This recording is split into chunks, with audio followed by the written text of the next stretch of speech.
निकला, आंखों में पर्दा पड़ गया, वायु तत्व निकला, सांसें बंद हो गई, उसके बाद अग्नि तत्व निकली शरीर से। तो अग्नि के साथ फिर से हमारे चैनल में आप सभी भक्तों का हार्दिक स्वागत, अभिनंदन है।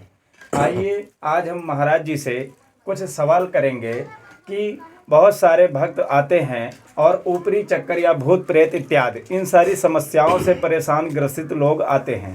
तो उनके अंदर एक सवाल होता है कि अगर मान लीजिए कि जैसे कि हमारे घर में 4 सदस्य हैं, 5 सदस्य हैं या जो भी हैं मान लीजिए, और ये भी होता है, ये भी सवाल होता है हर एक व्यक्ति के अंदर कि आखिर ये भूत प्रेत मतलब मुझे मिले क्यों, मेरे अंदर ऐसी कौन सी कमी थी कि मुझे ही भूत प्रेत मिले, ऐसी समस्या क्यों मिलती है, क्या कारण है। आइए आज महाराज जी से हम बात करेंगे और भी बहुत सारी बात करेंगे। तो आइए, तो महाराज जी आपसे हम जानना चाहते हैं कि जो भी भूत प्रेत इत्यादि लोग पीड़ित हैं, बहुत सारे लोगों के अंदर सवाल होता है कि हमको मतलब हमें ही क्यों ऐसी समस्याएं मिली या क्या कारण है मिलने का। जय जय श्री राम। हम सभी मानव समाज को अपने हृदय से जय जय श्री राम कहते हुए आशीर्वाद देते हैं। और जो मेरा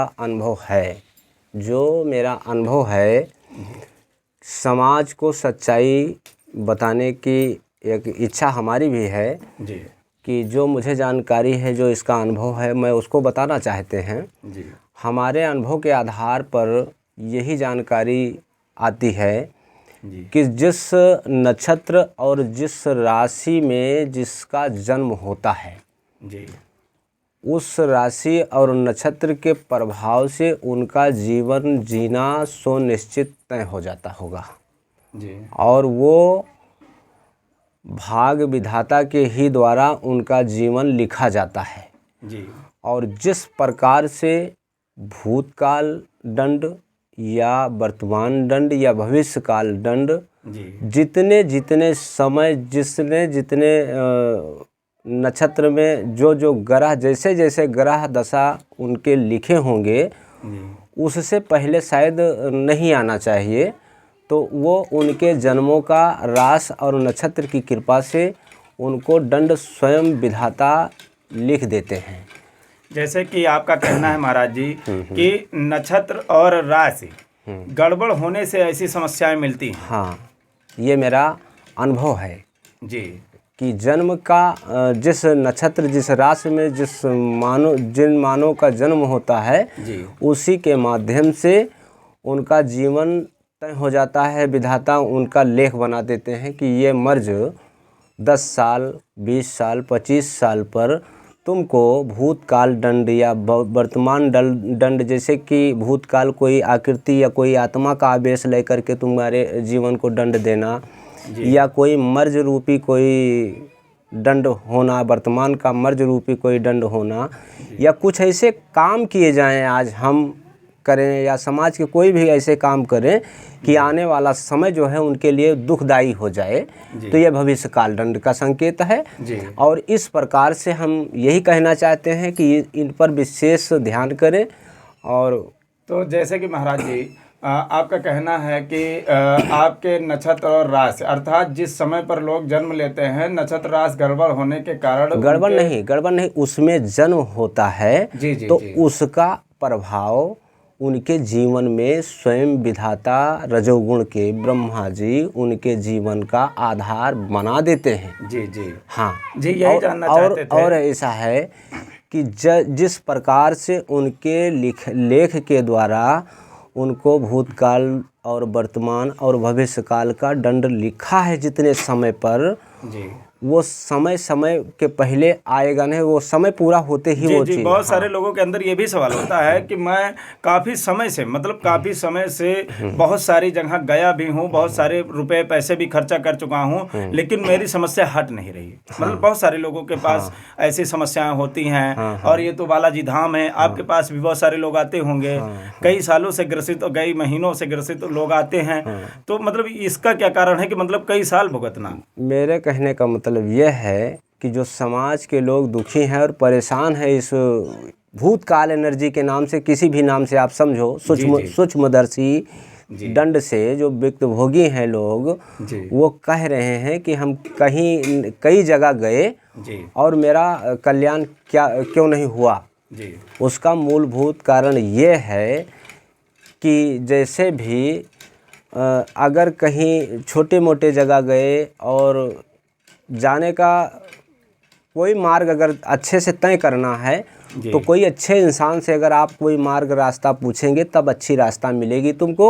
अगर कहीं ऐसी वैसी जगह गए जिसे कोई विशेष अध्यात्म का अनुभव या जानकारी नहीं है तो वो तुमको सिर्फ भटकाने का काम करेंगे, बाकी काम नहीं करेंगे। उसका रीज़न ये है कि जब कहीं भी किसी के पास अगर जाते हैं लोग तो बताते हैं कि तुम्हारे पास ऐसे है और इसका ये कर दिया जाएगा पूजा पाठ, और तुम्हारे पड़ोसी ने करवा दिया है, परिवार ने करा दिया है। एक सवाल ये भी है महाराज जी कि बहुत सारे लोग ये भी कहते हैं कि मेरे पड़ोसी ने करवा दिया, मेरे नाते रिश्तेदार ने करवा दिया, तो इसकी क्या सच्चाई है? इसकी सच्चाई तो साफ साफ है जी कि बिगर ईश्वर की इच्छा के एक पत्ता नहीं हिल सकता है जी।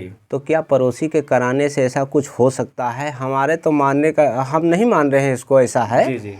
लोग मानते हैं तो माने, हम किसी को मना नहीं करेंगे, लेकिन हमारा कहने का संदेश ये है कि जहाँ तक लोग देखेंगे, सुनेंगे, समझेंगे इस वीडियो को और मेरी आवाज़ को, इस पर विचार करेंगे कि बिगर ईश्वर के इच्छा के एक पत्ता नहीं हिल सकता है तो क्या पड़ोसी या परिवार के करने से कोई हमारे ऊपर इस काली शक्ति का प्रभाव आ सकता है?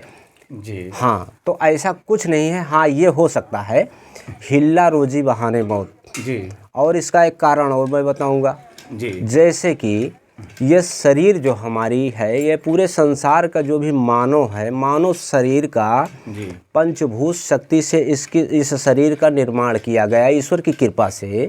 जब इसका पंचभूत शक्ति से निर्माण किया गया है तो इसमें आत्मा स्वयं ब्रह्म ईश्वर स्वयं एक बार डालता है। और जब ये समय आता है इसको, जैसे कि इस शरीर का अंत होता है या मृत्यु होता है, जैसे भी आप समझो, तो इसमें से जो पंचभूत शक्तियाँ एक एक करके निकलती हैं। जैसे आकाश तत्व निकला, आँखों में पर्दा पड़ गया, वायु तत्व निकला, सांसें बंद हो गई, उसके बाद अग्नि तत्व निकली शरीर से। तो अग्नि के साथ अग्नि में निवास करता है जो हमारे शरीर का आकृति रूप आत्मा, जिसे कहा जाता है कि हर व्यापक सर्वज्ञ समाना, सारे संसार सारे शरीर में हर एक के अंदर ईश्वर अंश जीव अविनाशी वो व्याप्त है, हर व्यापक सर्वज्ञ समाना।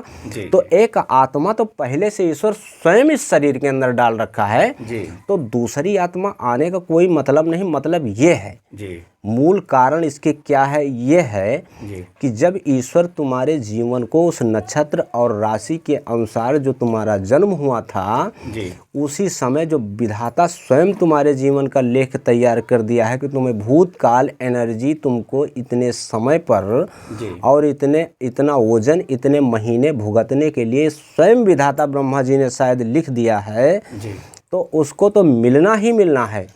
और उसे भूतकाल आकृति रूप आत्मा का दर्शन तो होना ही होना है, जिसे भूतकाल में ईश्वर ने उस नक्षत्र और राशि के अनुसार जन्म से तुम्हारे देखते हुए जो लिख दिया है वो तो आना है।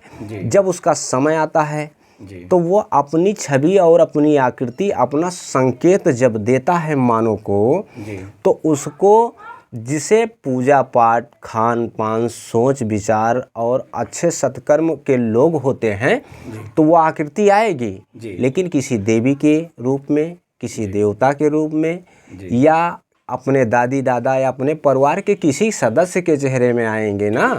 तो वो क्या है कि परमात्मा के रूप में आए, कोई आदि शक्ति या कोई देवी देवता के रूप में आए, या घर के पूर्वज के रूप में आए। तो हमने तो पहले ही बता दिया कि हर यज्ञ के अंदर वही है, हर व्यापक सर्वज्ञ समाना। अगर तुम्हारा हितैषी कोई दिखाई दिया, अगर आकृति में दर्शन दिया, तो तुम्हारे हित के लिए दिया।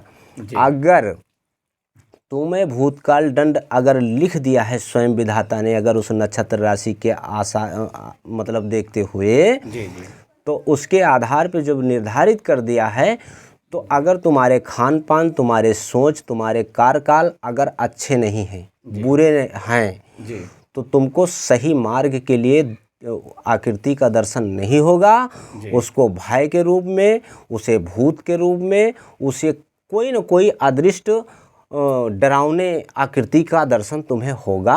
और उसी समय वह आत्मा का कार्यकाल और उसका जो भी एनर्जी है वो तुम्हारे इस एनर्जी आत्मा के अंदर प्रवेश हो जाता है। हर व्यापक सर्वज्ञ समाना, जिसके अंदर जैसा होता है उसको जब देखते हैं तो इस पर आप विचार करके सोचो और देखो कि हर जाकी रही भावना जैसी प्रभु मूरत देखी तिन तैसी। जिस प्रकार से भक्तों में, मानव में लोग अगले की दृष्टि को देखते हैं, वही अपने दिल दिमाग में उतार लेते हैं और इन प्रकार से उनके अंदर ये उत्पन्न होने लगती है शक्तियाँ। नेगेटिव शक्तियों का यही काम है कि लोगों का जीवन बर्बाद करना। यहाँ पर आने वाले लोग, बहुत सारे लोग माताएं हैं और बड़े बड़े कई लोग ऐसे बुजुर्गों, माता पिता को मैंने देखा कि इस बच्चे शिक्षित हैं, पढ़ाई भी किए हैं, लेकिन कहीं नशा पत्ती करते हैं, कहीं खान पान उनके गंदे होते हैं। उच्च कोटि के घराने के बच्चे आते हैं तो उनमें हम यही देख रहे हैं कि सिर्फ क्या है, वो नक्षत्र और राशि के आधार पर जिस प्रकार से उनको उस नेगेटिव पावर शक्ति मिली है, उसी प्रकार से वो अपना दृष्टि ओपन करते हैं, नशापत्ती कर करके माँ बाप को भी परेशान करते हैं। ये है ना जी। जैसे कि महाराज जी, एक आपने बहुत अच्छी बात बताई कि जैसे कि हमारे कहने का मतलब है, जैसे आपका कहने का मतलब ये है कि जिस नक्षत्र और राशि में जिस व्यक्ति का भी जन्म होता है, जैसे बहुत सारे व्यक्ति का जन्म होता है तो नक्षत्र और राशि मतलब समय को देखते हुए बदल जाता है या चेंज होता है। तो जैसे कि महाराज जी आपने बताया कि कर्म से भी ये नकारात्मक ऊर्जा मिलती है। एक तो नक्षत्र और राशि, और दूसरा आपने बताया कि गलत विचार, गलत तरीके के खान पान से या ये सारी समस्या, मतलब जो इस तरीके के गलत विचार के व्यक्ति हैं या गलत तरीके से उपयोग करते हैं मानव समाज में, तो वो भी एक नकारात्मक ऊर्जा के ही पात्र होते हैं। तो आप महाराज जी ने बहुत अच्छा उद्देश्य दिया और बहुत ही अच्छा सरल स्वभाव में समझाया। तो कहने का मतलब ये है कि सारे भक्त इसे समझें और ज़रूर से ज़रूर किसी भी बहकावे में या किसी के अदर अंधकार में ना फंसें। कि महाराज जी ने ये भी बताया कि बहुत सारे लोग कहते हैं कि पड़ोसी ने करवा दिया, परिवार ने करवा दिया, नाते रिश्तेदार ने करवा दिया, तो ऐसा कुछ नहीं है। जैसा कि महाराज जी ने बताया कि बगैर मर्जी के पत्ता नहीं हिलता, भगवान के बगैर मर्जी के पत्ता नहीं हिलता। तो मैं तो मानता हूँ ये तो सत्य है, मेरे गीता पुराण भी यही कहते हैं। तो आप लोग भी इसे समझें और इस तरीके के कोई अफवाह में ना फंसें, ना कि कोई नकारात्मक ऊर्जा अर्थात नकारात्मक काम करें, पॉजिटिव सोच रखें। जय सिया राम। मिलते हैं दूसरे वीडियो में। जय जय सिया राम।